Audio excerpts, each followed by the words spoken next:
성경은 누구나 읽을 수는 있지만 성경을 아무나 해석할 수는 없습니다.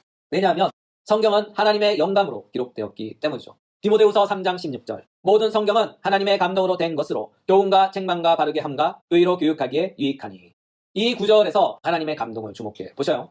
여기서 감동이란 말은 데오프뉴스토스인데 하나님의 호흡이란 뜻입니다. 이는 하나님께서 생기를 불어 넣으심을 뜻하는 단어이에요. 이를 영감이라고 표현하기도 하고 감동이라고 표현하기도 해요. 이와 같은 감동이나 영감의 목적은 하나님께서 성경을 통하여 계시한 계시가 확실하다 하는 것을 보증하기 위해 사용된 표현들입니다. 이를 볼 때 계시와 감동을 연계해 볼 때 계시는 하나님에 관한 모든 것, 다시 말해 하나님에 관한 가르침들, 말씀들, 지식들, 정보들입니다. 이와 같은 이유로 계시는 우리의 지성으로 하여금 하나님의 계시에 눈뜨게 합니다.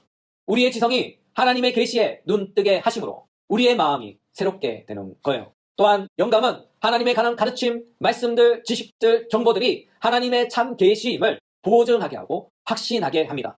바꿔 말하자면 영감은 하나님의 계시로 기록된 성경이 참 계시임을 믿어지게 되고 확신하게 된다는 거예요. 이와 같은 이유로 그 영감의 열매로 우리는 믿음을 갖게 되고 그 믿음으로 하여금 또한 확신도 갖게 되는 거예요.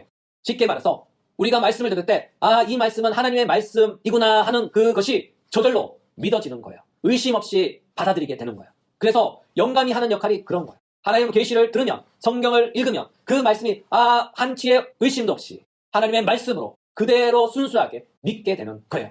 이것은 정말 하나님의 말씀이구나 하는 이것이 바로 영감의 열매입니다. 이와 같은 이유로 영감을 통해서 계시된 성경을 읽으면 성경을 읽는 그 순간 우리는 곧바로 성경으로 말미암아 영감되어 믿음에서 믿음으로 나아가고 자라가게 됩니다.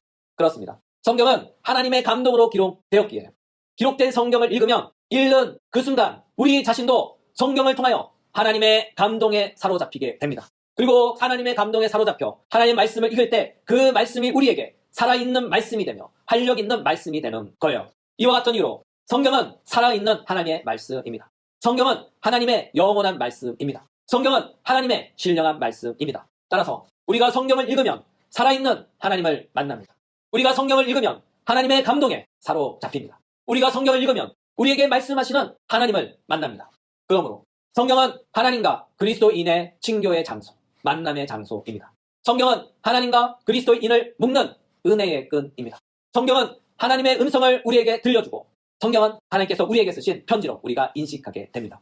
이와 같은 이유로 성경이 우리에게 말씀합니다. 이사야서 40장 8절 풀은 마르고 꽃은 시드나 우리 하나님의 말씀은 영원히 서리라.